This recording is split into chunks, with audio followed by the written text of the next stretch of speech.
So, hello everybody. Thank you for coming. We were actually already expecting to be almost alone, and then you suddenly burst all on the scene. So we actually have to talk some sensible stuff.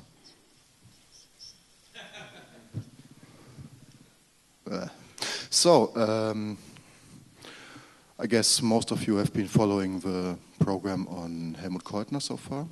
Program that is doing, to my own surprise, extremely well. Why my own surprise? Because in the end I'm still German. Although I know that Käutner is a genius, there is the nagging suspicion of 60 years of dissing German post-war cinema that maybe I might be wrong. Of course I'm not wrong, but you know, being German means that you always have 6 decades of doubts about the cinema in the back of your mind. I would like to introduce the people on stage. On the far side of things, there's my Theronian brother Christof Huber from the Austrian Film Museum. Christof and I go way back, also in our appreciation of, basically shared appreciation of Helmut Käutner as really one of the key directors of cinema as such. Then we have one of the great old men of Italian film culture. Very, very happy to welcome Adriano Aprà, former, among many other things, former director of the Mostra Internazionale Nuovo Cinema in Pesaro, former director of the Cineteca Nazionale, teacher it's at Tor Vergata, right? Adriano? You were teaching at Tor Vergata, right? Or at which one? Sì, no, ho insegnato. Yep. And probably one of the people who did more for Italian cinema in the last half century than most other people. Similar things can be said for Spanish cinema and the rest of the world.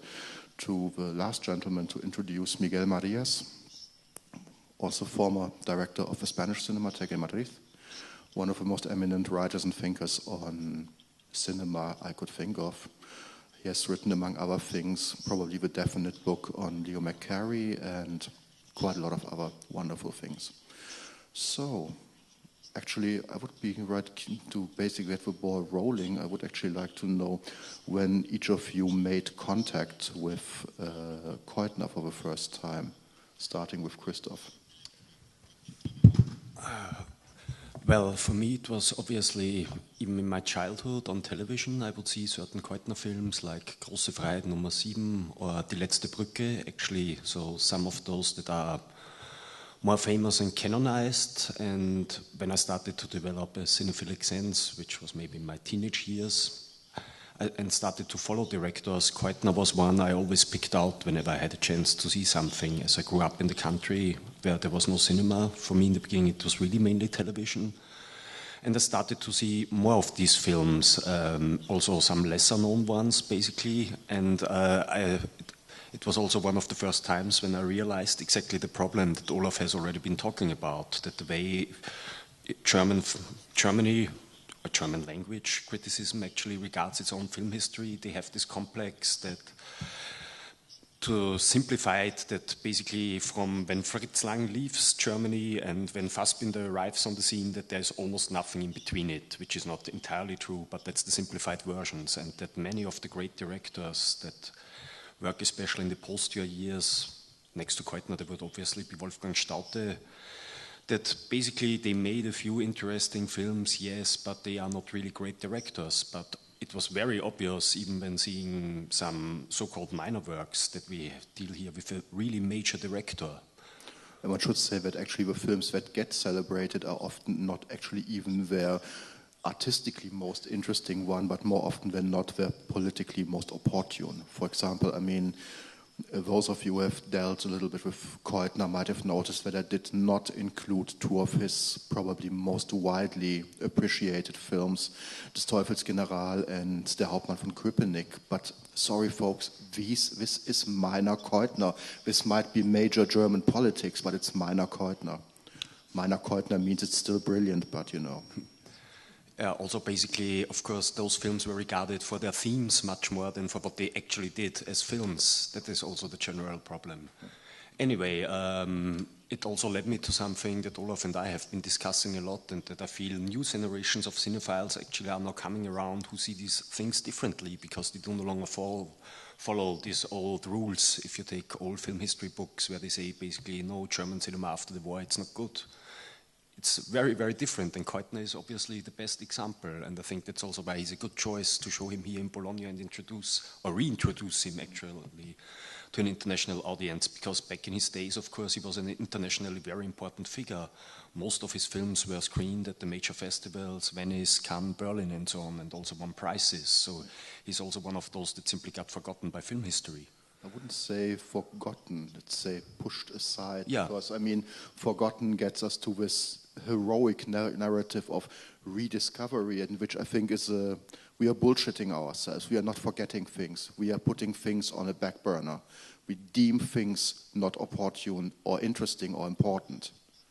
So what we are now doing is probably thinking that maybe Käutner is more important to us than it was to earlier generations. I think it's, as I said, I mean, this whole thing about discovery has something heroic and makes earlier people stupid, so to speak. But I don't think this has nothing, it's No, they were not stupid, they just had other priorities. Exactly. No, and what about you, Adriano?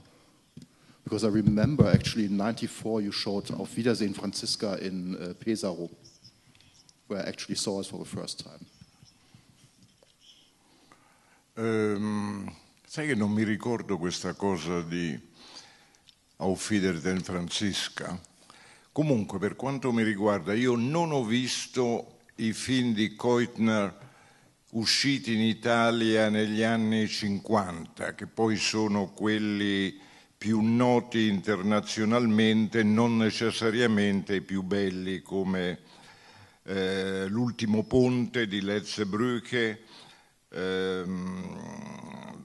des Teufels Generale, il generale del diavolo, e Der Hauptmann von Köpenick, il capitano di Köpenick. Questi film hanno circolato in Italia, doppiati naturalmente, ma io non li ho visti all'epoca. Il primo impatto con Käutner data di molti anni fa, negli anni '80, a Roma ho visto una retrospettiva del cinema tedesco in cui c'era Unter den Brücken, sotto i ponti, che mi colpì moltissimo.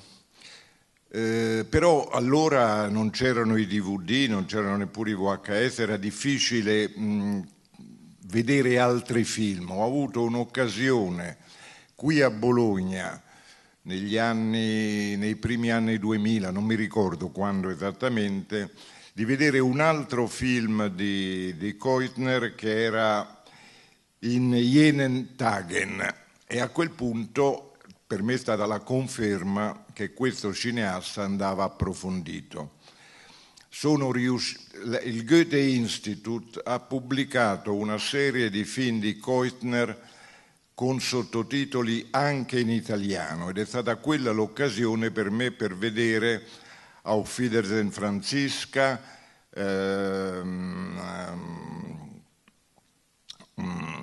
qual è l'altro? Grosse Freiheit, con sottotitoli intendo, con poi uno di quelli che mi piacciono di più, che è Romanze in Mall, e altri.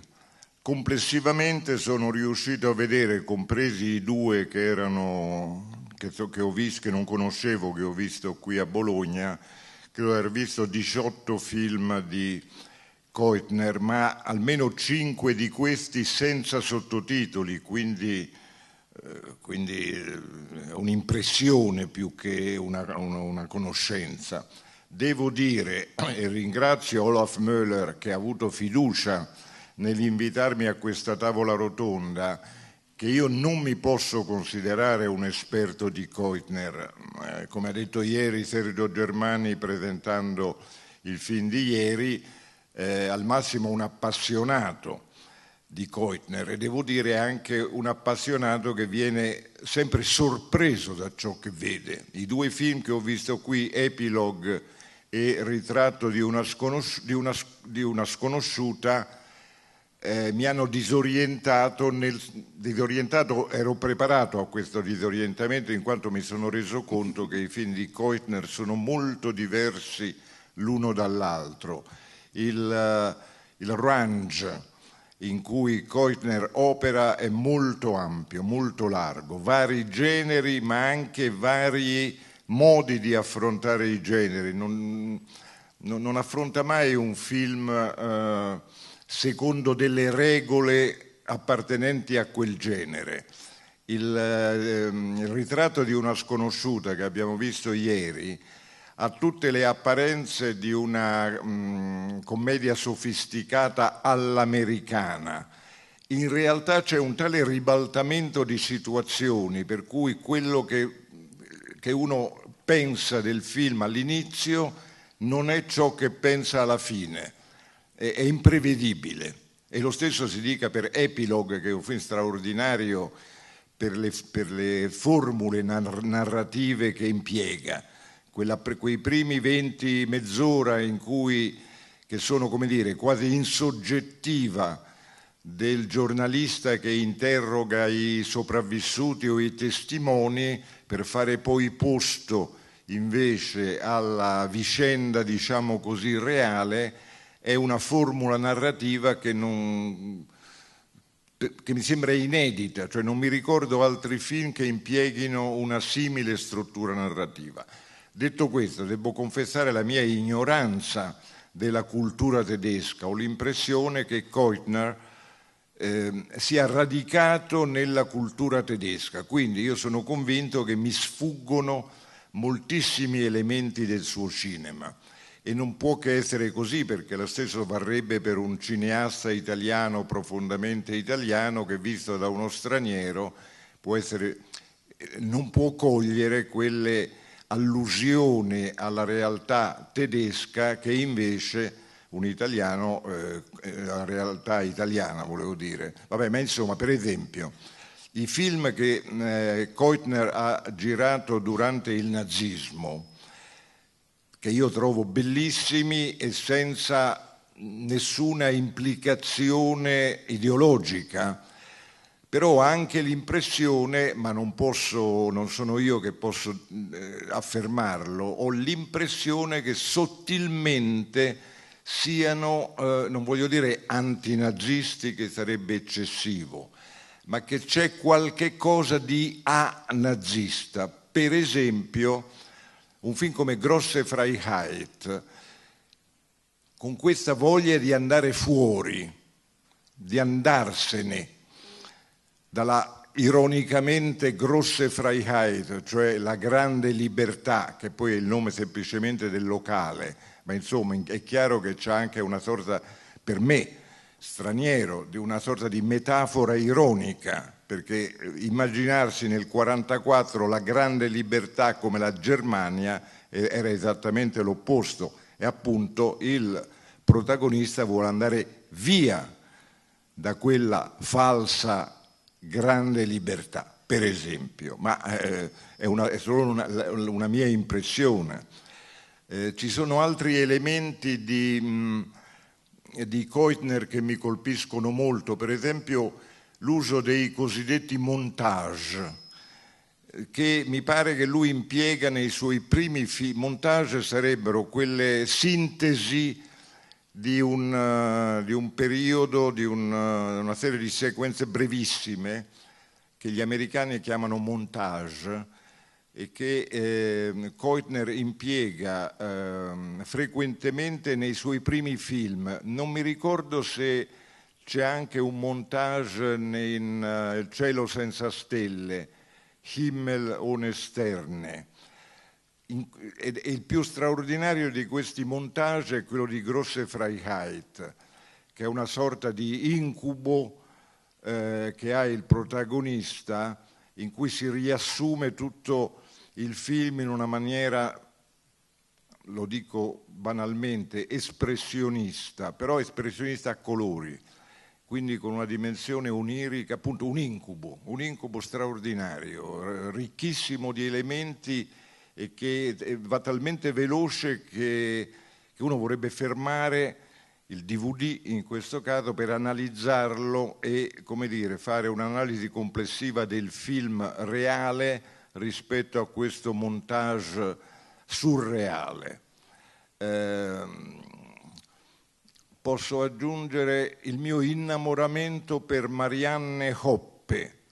Peccato che non siano stati presentati qui i 2 film di Marianne Hoppe, Auf Wiedersehen Franziska e Romanze in Mall, ma mi sembra che lei sia una sorta di modello dei personaggi femminili di Käutner, che sono sempre estremamente fuori dal comune, non so come dire. C'è una chiave stilistica in Käutner quando filma in primo piano certe donne, che è quella di illuminarle in maniera non realistica, isolando gli occhi, un po' come il micium che vediamo qui sotto, illuminando un fianco, insomma mai un'illuminazione piena del volto, ma parziale, e che è qualche cosa che lo si trova all'inizio dei film e che ci invita in qualche maniera a guardare a quel personaggio nella sua complessità. Non vengono mai svelati all'inizio questi personaggi femminili, ma crescono e si trasformano lungo il film.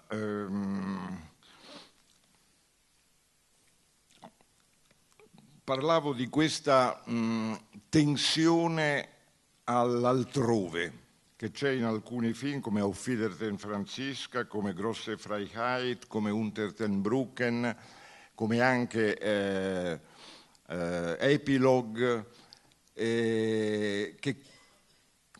che un tedesco credo possa comprendere molto meglio di quanto non possa comprenderlo io, questo, che è come dire, il contrario del Heimat, cioè la nostalgia del paese che c'è in molto cinema tedesco.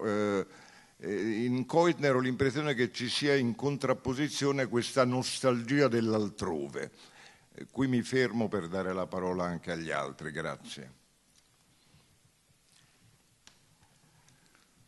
Well, my experience is a bit like that of Adriano. When I was a child, I saw Der Hauptmann von Köpenick, which I didn't like at all.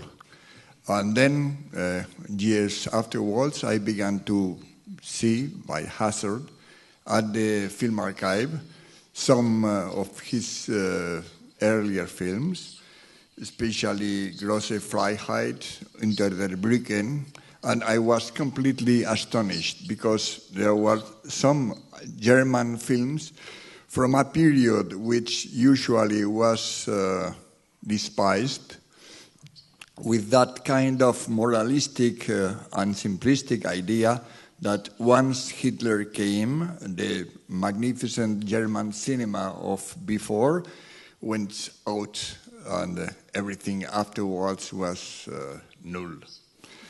And I remember that Peter von Bach and João Bernardo da Costa were beginning to search, when it was not very well seen, the films made in the Nazi period, and discovering that in the Nazi period there were some very good films and some very well-made movies which were repellent also, and also some filmmakers which tried to do as some of the Japanese filmmakers did during the time of the dictatorships of the military, trying to make movies with not of the actuality, but of historical periods or Viennese operettas, that kind of things that allowed them not to show the present Germany, which it was quite difficult not to have the swastika in almost any plan, in almost any shot. So I began to discover and be very intrigued about this filmmaker and tried to see everything I could. Every time I went to Frankfurt for work, or to Berlin, or to Vienna, I tried to see and buy DVDs of Käutner's films. Unluckily, most of them had no subtitles, and since my German is almost null, really, it was terrible. I must say that I have seen, I think, 20-something of his films, plus another 15 without subtitles, which is a very complex way, because they look very well, but I would be unable to speak about them or to judge them properly. So perhaps I have seen some that have not impressed me as one of the best, and perhaps they are the best. And then there are still some I have never seen. And for me, it's like the same thing that Adriano has said. The two films I had not seen, I have seen these days here at Bologna, surprised me again. And I see that he is more complex and more varied than I ever imagined. I am under the impression, I think that is perhaps mythical, because I have never read an interview with Käutner. I don't know if there are Käutner interviews translated. I have never found one, and I don't know almost anything about him or his life.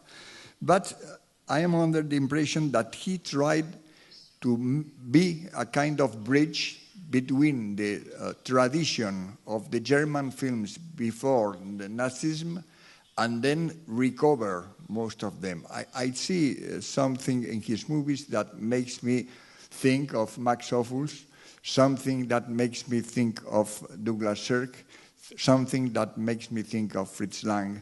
And I have the feeling that he was trying on his back alone to reconstruct the German cinema. Perhaps that is a too ambitious notion, but that's the impression I get. So I find that every film I see again, I find it's a new surprise, and a new magnificent surprise. And I'm quite astonished that he's not a much more celebrated filmmaker everywhere. And particularly, I'm surprised that he's not that in Germany, because I find I have seen, I think, almost all the films that he made during the Nazi period. He started in the Nazi period, and not one of them is a Nazi picture, which seems to have been a difficult job to try to be out of the official messages. And then I find that he's stylistically a very interesting and very innovative filmmaker. Adriano has magnificently analyzed some of his great tracks. He's never conventional. He never follows what you imagine at the start of the picture that the picture is going to be. And like most people that sees many films, I'm always grateful to be surprised. And to be surprised not because he makes any tricks to surprise, but because he's looking at the story and he's looking at the characters with a kind of profundity and fondness. This is something I feel also, that he's a filmmaker that doesn't make artifacts without people, but he makes movies about people in different difficult situations. And I also think that the other day we saw Bildnis of Unknown Woman, which is a film of 1954, when it was not on the air to be feminist, and I find it's a very feminist movie. treating the different misconceptions about the attitude of women in some men, and criticizing the husband, and criticizing also the official attitude of the German diplomats and so on. So I think he's a very modern filmmaker without being modernistic in the sense of great ruptures in style or something like that. He's a mixture of classical and modern. Nothing to be despised in the national cinema of any country, I think. But I think he's really one of the greatest German filmmakers, supposing that it has something to do with nations. I'm always very skeptical when, as they did, Truffaut and company, in Calle di Cinema, despised the British filmmakers, as if the British were incapable of making cinema, despite the evidence on the contrary of people like Chaplin, like Hitchcock, or like Powell, but or Humphrey Jeffries, or a lot more.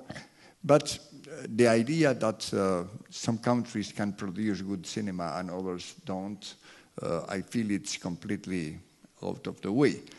So I don't mind if he's German or he's not German. I find he's a magnificent filmmaker and worthy of all the attention in the world. And is one of these filmmakers I want to be a completist. I will not, if I can, rest until I have seen all his films.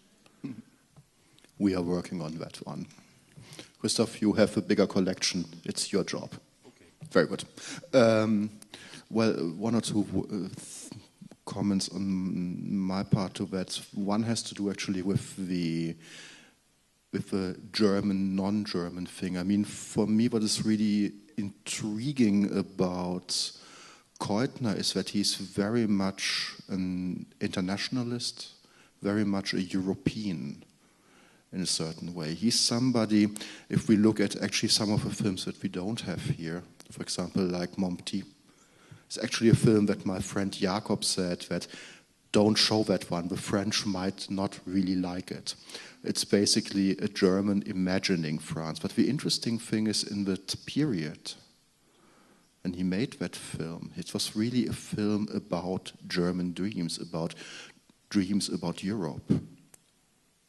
And he has quite a few of these films where he is imagining the world.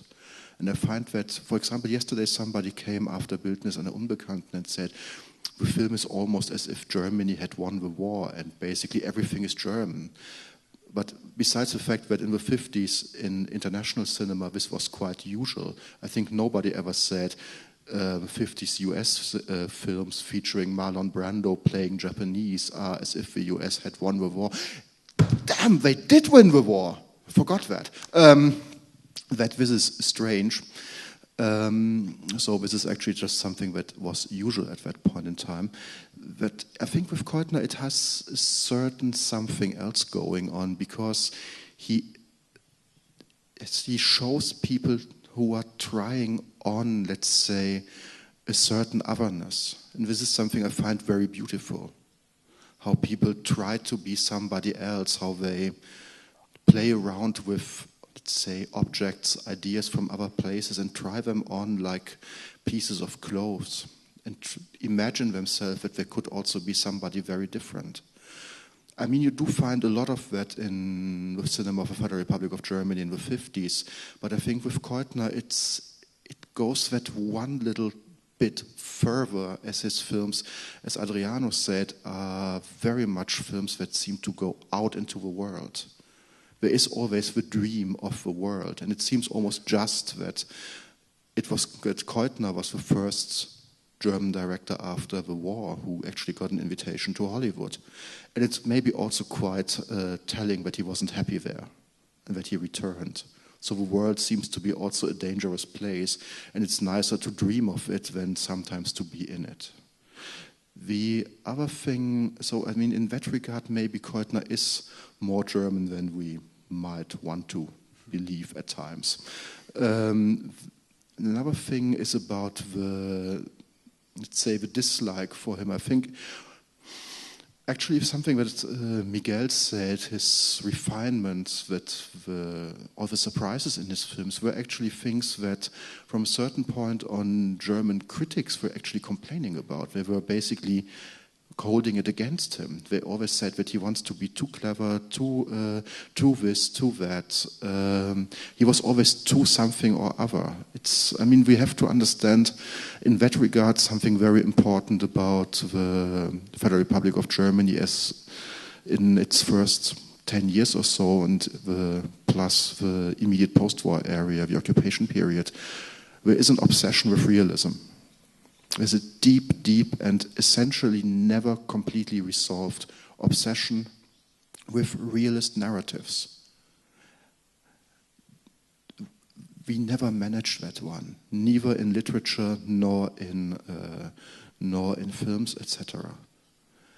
But this was an idea that was there very, very strongly, and it had to do, of course, with the war and guilt. Making something realistic meant facing up to things. The idea that imagining a different world could also be, let's say, something of an act of defiance, penance, is something which is simply not there in the critical vocabulary of that period. So I have to say, if we look even at Käutner's international reception, it's quite curious to see that in the early 50s, actually foreigners seem to be much more kindly basically inclined towards Käutner than Germans. And it gets really bad at the end of the 50s when let's say, the young German critical establishment takes over and Käutner becomes really a bête noire. It's so basically Käutner is somebody who is really rejected, put to the side, lambasted. Everything that he had to offer was something that, let's say, German cinema thought it could do without ever more and more. So it's kind of a slightly tragic case that maybe the most open-minded director of that period, this side of Wolfgang Staudte, the most complex thinker, was essentially, is almost sacrificed at the altar of political expediency. Jesus, that was depressing. Christof, can you say something funny after this one? In a moment, I just wanted to add, yes, I have a funny quote at least. Oh, please. Just more about what Olaf was saying, this problem that Germans expected the films to be realist, and in the case of Käutner, he was also like seen as this realist humanist, you could even say, and when I prepared for my introduction to Epilogue, I noticed that especially in this period, the film that Adriano has already mentioned, which I think is very beautiful, In jenen Tagen, in those days from 1947, that film really was the essence of this idea of realist, humanist Käutner. Yeah. And then all his films actually are hated back at home, up until he makes Die letzte Brücke, which exactly fits that again, and which, tellingly enough, is not even a German production, but an Austrian-Yugoslavian one, which tells you something about the troubles Käutner had financing. But also regarding to Epilogue, now comes the funny quote. I read some of the reviews when the film came out, and basically they all said, okay, yes, we can see Käutner is a master craftsman in there, but of course, why is he wasting himself on this foolish crime story and so on? And the reviews, there were sentences like, this film is exciting, too exciting, over exciting. How can he do that? So that really is the situation that Käutner has to fight against at that moment. It's actually something that you do actually read in quite a lot of reviews, not only of Käutner, this kind of disdain or not really knowing what to do with genre. It's basically genre seems to be okay when it has a very obvious political purpose, so to speak. But when it becomes also so extremely self-reflective and playful, as in Epilogue, it gets scary. And genre is even more scary. So it always has to carry something. The political message or whatever has to be always in the front, so to speak. Continue with it. Don't you have the funny quote now? No. Oh, was that the funny part? Over-excitement. It doesn't get funnier in German criticism of the time. But maybe I wanted to add something about this internationalist idea of Käutner, because he was very multilingual. You can see that in some of the films where you will have scenes, people starting to talk in English, starting to talk in French, so he mixes the languages. And of course that also has a background in his work that he's coming from the stage, both as a cabaret performer and then as a theater director. He would often translate things himself that he would stage, like Jean Anouilh and others. He did his own translations, like the La Paloma, the German words he composed for that. I think that is something that gives a very good idea of his internationalist side, but also, of course, there's this other element, and which is something that I guess even with good subtitles remains untranslatable. The way Käutner deals with speech, with German speech, is something that is very unique, but of course that has always been a problem of cinephilia. How close can you get to a language unless you learn it? Yeah. So there's also something of Käutner that remains shrouded in mystery, I guess, to a foreign audience. I could mention one thing that when I began to become a cinephile, the official critics in Spain, the journalist critics, appreciated very much some of Käutner's movies, which was for me an element to think the contrary thing, because the kind of criticism that says the photography is magnificent, the rhythm so, and the acting is good, and the story is well, and they only mind the story. And only mind the story and its verisimilitude. And it's the period when people said, these same critics said that Hitchcock was stupid because it was not verisimilitude. Well, I think that Käutner also was Hitchcockian in that sense, because most of the things in some of his pictures are not verisimilitude in itself. For example, the other day, 54, Vilnius, 10 years after the end of the German occupation of Paris, people going to listen to a singer which sings only in German. I don't think it's a bit very similitude. Oh, but perhaps it works anyhow, and he doesn't mind at all. The same attitude as Hitchcock had. We are doing a movie, this is cinema, this is not reality, and you must not confuse the one with the other. That's the attitude that finally has been more or less acknowledged. Not everybody, but more or less. But in the 50s, it was completely out of the way. So perhaps it's an additional thing. And also there are these people that look at the biographies of filmmakers like Dossier of the Police. And they say, well, this guy who began in the Nazi period and made 9 films or so during the war, he can be good. So the difficulties against Käutner seems to be rather overwhelming. So, actually, I also wanted to add one thing as you were talking about the female characters. For example, Käutner was in that regard almost suicidal at times. Bildnis einer Unbekannten was pretty much a disaster at the box office back in the day, and people had a serious problem with the casting of Ruth Löwerik. So, Ruth Löwerik is basically more or less one of the biggest stars of post-war German cinema. And actually, I was even able to talk to her on the telephone. I got really a shock when I called her, and it was really her at age 90, 1 week before her 91st birthday. And she still sounded like a grande dame. Ruth. And the interesting thing is that Käutner had a real passion for casting Ruth Löwerik against her image. And what you saw in Bildnis einer Unbekannten plays brilliantly with the public perception of Ruth Löwerik as this kind of very pragmatic, beautiful, but above all very pragmatic German post-war woman. This kind of, Käutner loved to show her, let's say, her more erotic side. And he got constantly punished for that, and he knew that. And it went so suicidal that in his last major masterpiece, Die Rote, everybody told him, do not cast Ruth Löwerig as a desperately sexy, sex-hungry woman. And basically he said, I will do it anyway because she can play the part and she will be brilliant. Of course she did it. She was probably one of her best performances in general.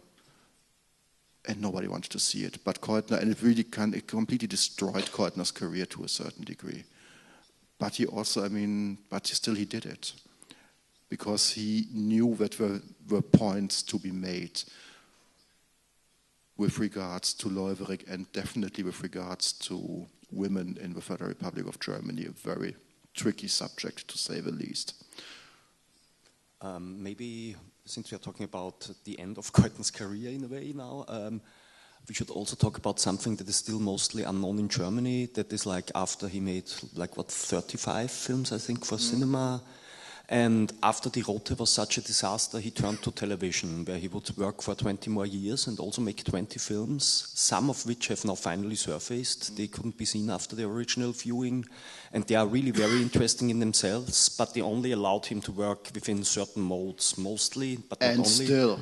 Literary adaptations, they are very good, and actually if you see Das Glas Wasser, it's probably the film here that gives you the best idea of what his later work for television will still be like. It's kind of a dry run almost for Annoncen Theater, which he would later make. Yeah.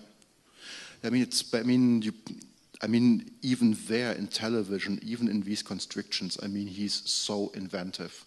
And he's constantly getting away with something. Yeah, just think about a Robin Hood musical in 2 parts, those sort of things. Wonderful. With a donkey in the first scene. Yes. Yeah, this is brilliant. Adriano, do you have something more to add?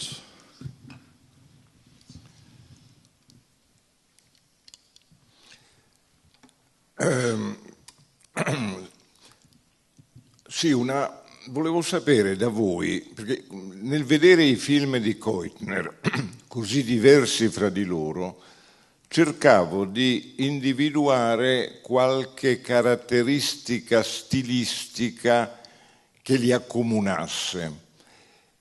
Credo di averne trovata una, ma vorrei una conferma eventuale da voi. Una caratteristica che mi ha ricordato molto l'Antonioni degli anni 50, in particolare Le Amiche, ed è la reinquadratura. Scusate questo termine che non esiste, e cioè il fatto che lui muove la macchina da presa in un'unica inquadratura, cambiando l'angolazione, cambiando la posizione dei personaggi e quindi, come dire, l'inquadratura comincia in una maniera e finisce in una maniera completamente diversa. E questo modo è un modo per arricchire l'inquadratura. La singola inquadratura contiene molti più elementi che se fosse stata un'inquadratura fissa. Trovo che i movimenti di macchina all'interno dell'inquadratura in Käutner siano qualcosa che accomuna molti dei suoi film come una caratteristica stilistica e, ripeto, mi ha ricordato molto lo stile che adotta Antonioni nelle Amiche in particolare, perché rompe Antonioni prima delle Amiche lavorava sul piano sequenza, con Le Amiche lavora sul découpage, in una maniera che, dato che poi sono contemporanei per questo, insomma è un'impressione, non è un'affermazione la mia, però è qualcosa che mi ha colpito come una caratteristica comune a molti film di Käutner.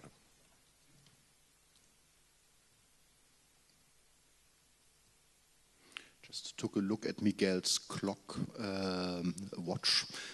We have maybe something like 10-15 more minutes or so. So if in case there are comments on your side, we are all eyes and ears.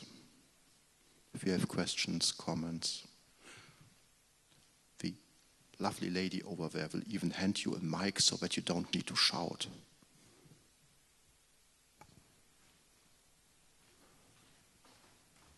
Bist du das, Andreas? Ja. Hau rein. This is Andreas Thein, Film Museum Düsseldorf. He's one of the people who are basically looking after what remains of Helmut Käutner. So the Düsseldorf Film Museum has quite a lot of his writings, photos, etc. I just wanted to add to what Olaf Möller pointed out with Käutner using Ruud Loiverick for Die Rote. I guess it's also the reality of a director like Käutner for working after the war ended is that, I mean, pretty much all of you know about, how many people went into exile from the film business. So that a lot of people that were still in Germany were good craftsmen, I guess, but acting-wise and also, production-wise, it was all not on the creative level that Germany reached before the war. So, but he was still like that creative genius that wanted to work like that. But he didn't have the people for that. He searched for people. He searched for collaborators, stuff like that. And also what he tried to do was with the actors who were still around, like Karl Radatz, which is a very nice example as well, is give them a much bigger freedom in the range of expression that they could use and how to interpret the role that they had to take. Radatz, for example, who's one of the two guys from the boat in Unter dem Rücken, and also the underground terrorist who's being shot at the end of Epilogue. He's also the main actor in Veit Harlan's quite well-known Opfergang, and there he's supposed to be, this free-spirited, restless soul, in a way. But here you have an actor in Opfergang who's very restricted in how he's playing and what he can do, because it's a Harlan film. Whereas in Unter dem Rücken, you can see that this is a restless soul. This is a free-spirited person, and the way Radatz acts in that film is so brilliant because it's so different from all the other films that he did, and it's beautiful in a way to see that you had those actors and that Käutner was, I think, the only director, not even Stout, was that good to bring out something in his actors which only a master director can, like the essence of something, and you see it with Ruud Loiverick as well. Yeah. Well, we should also add that Käutner himself has actually acted. I mean, he was an actor. And not only do you see him in quite a lot of his films, so I don't know, for example, yesterday, whether you noticed in Bildnis einer Unbekannten, he's this kind of drunken guy at the bar, for example. And I mean, one of his last really glorious moments is actually as an actor in Hans-Jürgen Süberberg's Karl May, where you can see what a wonderfully nuanced, again, very complex actor Käutner himself was. I mean, he was a very, very, this is one of the things that's probably most astonishing and fascinating about it, how, let's say, well-rounded he was. I mean, an accomplished writer and lyricist, an actor, a director. He could do all of these things on a level that very few other people could do them. I mean, also in Bildnis einer Unbekannten, these wonderful chansons that Ruud Loiverick is singing, they were all written by Käutner for that film. So he's somebody who really knew how to do a lot of things himself. Yeah, to add to that, you can see it also in Epilogue, what Christof pointed out in his introduction to Epilogue. There are these point of view scenes, and you see that the actors, that he had this idea of, the camera is the actor, and and people are talking directly to the camera, and he's the only actor, because he's in this small scene, who is actually looking in the camera. Yep. And you can see the other actors always, just the idea of looking directly into the lens was for them so bizarre, it seems, They did it in the States. No one had problems with that.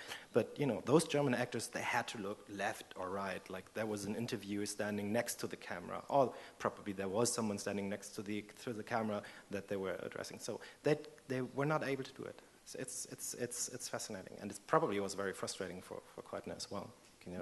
Always being confronted with the limitations that he had working in Germany on various levels. You can see it in some of his letters as well. Yeah, but I mean, before we get into our usual German self-flagellation thing, he obviously was also not very happy with the limitations of the Hollywood system. So I guess, was there ever a system that could basically deal with somebody like Käutner, or that Käutner could really work in? Maybe he actually needed that kind of stuff, and he preferred the German limitations to the Hollywood limitations, but any other comments or questions on your part? Yes, please. Thank you. And I came in a couple of minutes late, so forgive me if this territory has already been covered. But clearly one of the problems with Käutner's, the decline in Käutner's reputation internationally in particular, is the lack of availability of materials and materials with subtitles. And I was wondering if anybody can talk about plans of the German archives to do restorations and to make more material widely distributed. Well, actually, one Käutner film was given the archival treatment only now. Schwarzer Kies, yes, yeah. Which I'm not showing in that version because I don't like digital. It's a pretty obscure place to start, I have to say, when international audiences haven't seen Romanze in Moll and Unter den Brücken. Yeah, I would basically immediately counter no. Because this is one of Käutner's by far best films. It's the masterpiece of his oeuvre. It's only obscure because it was back in the days really trashed. It never really had the chance to develop an reputation at all, not even in Germany. In Germany, it basically has the reputation of the worst film of the year 1961, as I'm basically... Now here we actually have an archival problem because originally I wanted to show Schwarzer Kies and Der Traum von Lieschen Müller, but there is not a single screenable print of Der Traum von Lieschen Müller in Germany, meaning in the sense of that there is not a print that has good colors. And this is very much a colorful movie in which Käutner shows his genius as a director of color movies. Which is why I basically then went with Das Glas Wasser. Now, don't get me wrong, it's not kind of a cheap second best. I adore Das Glas Wasser and think it's really one of the most fascinating films by Käutner in many ways. But that, in the end, the availability of a print of that film in Sweden, so you will have the great pleasure of seeing German with Swedish subtitles. Nice. Basically decided that question where to go with, let's say, late Käutner and comedy a little bit. So actually, yes, while Schwarzer Kies might look like a strange thing to start with, it's considering its reputation, plus the fact that in Locarno and later on in Germany, this film became one of the biggest sensations. Everybody was like, what the fuck is this? It's a good way to start. I mean, anywhere with Käutner is a good place to start, and Schwarzer Kies indicates that to follow up on Schwarzer Kies and to do further titles. I'm not with any of the archives, so I can only hope that the archives do understand the message of people beating each other up in Bologna to see Helmut Käutner screenings. Andreas, will you restore something? Restore something for me, please. I think it was pointed out before that the Goethe Stiftung has, you cannot buy it, but I've seen it on the internet. So they produced a 10 DVD box with international subtitles. I guess it's like the most basic languages like French, Spanish, English subtitles for, it's just a choice of his films. Some not a good one. Yeah, but still, as you just pointed out, every start is a good start with Käutner. Yes. And you know, it's a problem that all archives all over the world have. It's a monetary problem. I guess it's not even a rights thing. You have to put a lot of if we are talking about a big restoration. If you want to reach an international audience, I think it's very important to have you know, something like this or Locarno, where you present a certain point in time and that there are interesting films, or that there is a interesting film maker out there, and if there's interest generated, you know, you can talk to people giving you money for subtitles, because a lot of the films of Käutner are, as was pointed out as well, already there in a digital format and out on DVD in Germany, just without subtitles. So you need to think about a distribution on an international level, and you need a partner for that. But apart from that, I think, I don't know if that was mentioned, but in Germany there are plans for governmental fundings of digitizations around 10 million euros for the next 10 years, with the idea to make German film heritage much more available on a global scale, on a much bigger scale than ever before. So, and the idea with that is, of course, speak with the right holders if they're still out there, what possibilities are there to present those films, and I don't know, I mean, it's something that will happen within the next 1 or 2 years, so it's not far away from that, and I think Käutner will be very high on the list of films that will be taken care of. Käutner, Staudte, Lieben eine, for example, Harlan. So, you know, just to start with the big names and from there go into the more esoteric things. So at least that's what I'm hoping for, that this is how it will work out. But let's talk about that next year or the year after that, and I think there will be differences. And of course, Olaf doesn't like digital you know, screenings at a festival, and I go with that, but you know, just for research reasons, and you have a big DVD Blu-ray collection, it's important to have it out there on digital to make it widely available. You know? Yeah, but I would actually like the fact that if with the 10 million for digitization, another, I mean, how much do the French spend? 80 million? Our nice little brothers. 440 million each. Or something like that. That also a few more dozen millions would be spent on properly preserving stuff, analog, and also making it on analog really available for circumstances like these, and to continue also seeing Käutner in the way that he was basically working. So I would be actually the same way, but I would be quite delighted if, for example, the people of Criterion would come and say, hey, let's do a nice little Käutner box. I would be definitely as much delighted if one of our political bigwigs would come and say, hey, here you've got a few millions. Let's do a nice proper restoration, starting with the color movies, most of which seem to be a major problem, except for Ludwig and Große Freiheit. Any other comments or questions regarding Käutner?